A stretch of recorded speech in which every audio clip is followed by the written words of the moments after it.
Welcome to Shorty SuperCoach. Welcome to my press conference. Going to check out my side. Of course, it was another pretty high scoring round for most people. Some good players getting the job done once again. And of course, we're getting pretty close to finals. And most people are starting to finalise their team. So it's no wonder that the par score is certainly lifting. So take a look at my score now. 2,366. Pretty reasonable. I'd probably mark it about a par. Obviously, as I said, that par score does move up a little bit as we get later in the season because it is far easier to score good points given most people have a far more developed side. But I did move up the rankings marginally. I think any time you move up the rankings, you can give the week a tick. Won 7 of the rounds, 7 of the league, and stayed inside the top 10,000. So first time I've done that for back-to-back weeks, which was nice.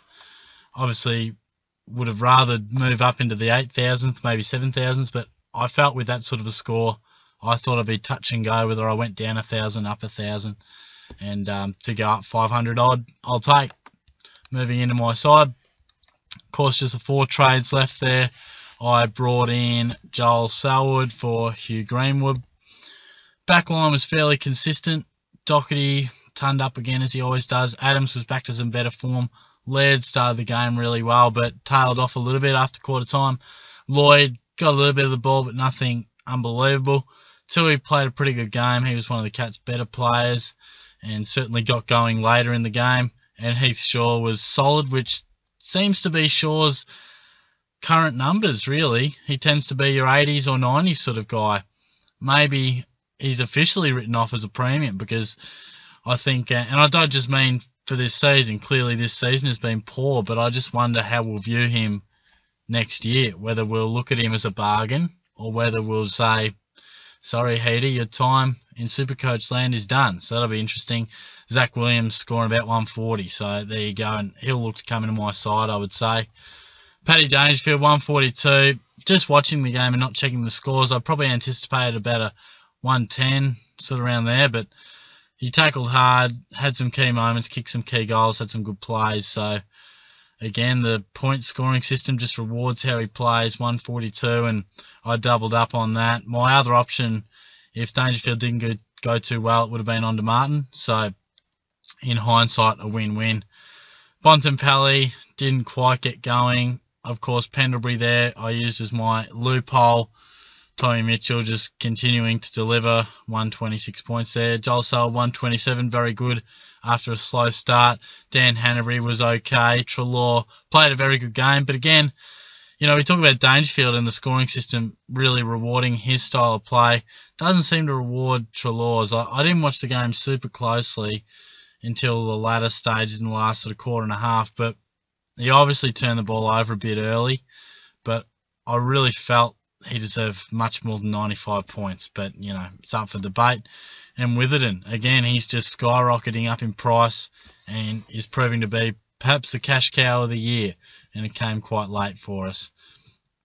My ruckman probably had their best combination as a duo, both turning up. So often I've had maybe one good scorer and then the other scoring about 70 or 80, so that was good to get them both in some good form. McRae was pretty solid. He continues to pump out hundreds very regularly. Yo, with his first score in my side, was pretty good. Of course, would have rather kicked that goal late in the piece, that's for sure.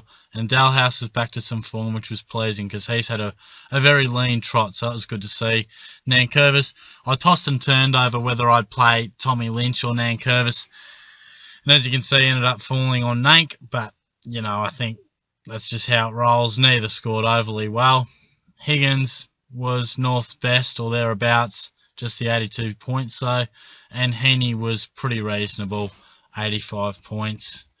Not a bad game, but not a great game by any means. So, look, that's my team, and it'll be a pretty short wrap-up for me this week. Just a solid score, not one that I'll be, showing me mates, and not one that I'll be getting absolutely livid over either. I think it was a fairly solid week. Move up in the rankings is always a tick. You'll always take that.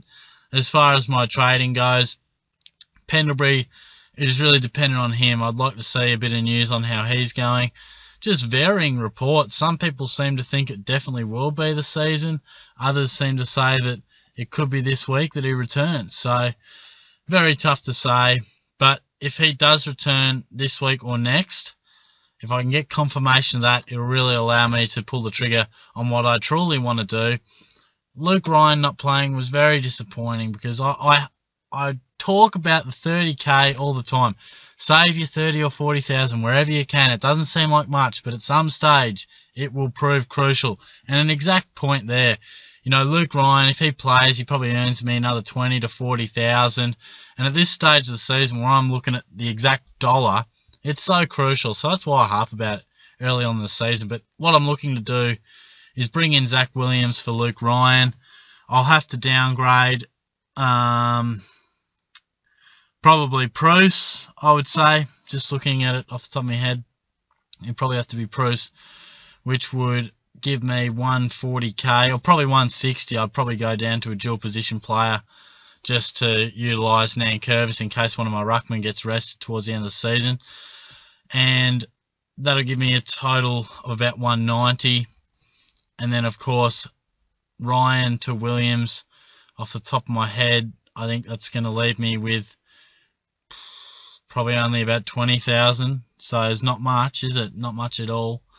But Tommy Rockcliffe is absolutely plummeting. Now, I know he's obviously badly out of form, maybe carrying an injury, but Witherden looks destined to rise to 400k, and I should be able to find someone. Even if it's Rockcliffe, I know he's a bit out of form, but he is capable. He's always capable. So all he'd have to be is an M9. I'm pretty confident I'll be able to find someone reasonable at that price, whether it's around 420, 430, 440 or 400. I reckon there'll be a fall and mid that's averaging around 100 that I can probably say, yep, you can come into my side. So, and what that will do, I know what you're saying, Shorty, you'll have like one trade left. What that'll do is I'll have Williams, or it'll inevitably be Shaw on the bench. I'll have 7 premiums in the defence, 10 in the midfield, of course, with Mitchell coming in. Should probably use my mouse rather than my finger. Mitchell coming in, and probably that Rockcliffe or whoever it may be on the bench. Lynch is there as my 7th forward, probably going to be Nank. And if worst case scenario did occur in my ruck, I would be able to swap. Probably Strendicker would probably be the man to come in, and then it would be Nankervis, swap, Lynch forward, Nank into the ruck, and basically I've got coverage wherever with one emergency trade. So that'll be the idea. Hopefully it can work out nicely, but of course I'll be cutting it fine on the trades, but I will have coverage across all lines, which in essence, if a player did go down, I wouldn't actually have to use a trade. So of course there might be one long-termer. There might be a guy who's out for the season. Then I could use a trade, but fingers crossed there's not more than 1 or 2. But I'm pretty confident I'll be able to have coverage. So that should be something I will hopefully be able to execute. Probably be dependent on Pendlebury. If not, I probably won't have that luxury to do what I want to do in the midfield. But nonetheless, let me know how you guys went this weekend. Shoot me through a bit of a comment. Obviously, I didn't get to them last week, but I'm moving house and buying a house. There's a lot of renting in Ballarat, moving, looking at properties in Geelong. It's all happening, so it's been pretty busy. I will endeavour to get to your comments this week, so don't be discouraged. Please comment away, and I will look to make time for them this weekend or this week. So thanks for tuning in once again. Hopefully you had a good weekend, SuperCoach. Let me know how you went. Give the video a like. Get us to 900 subscribers. That'd be fantastic. And I'll chat to you guys soon.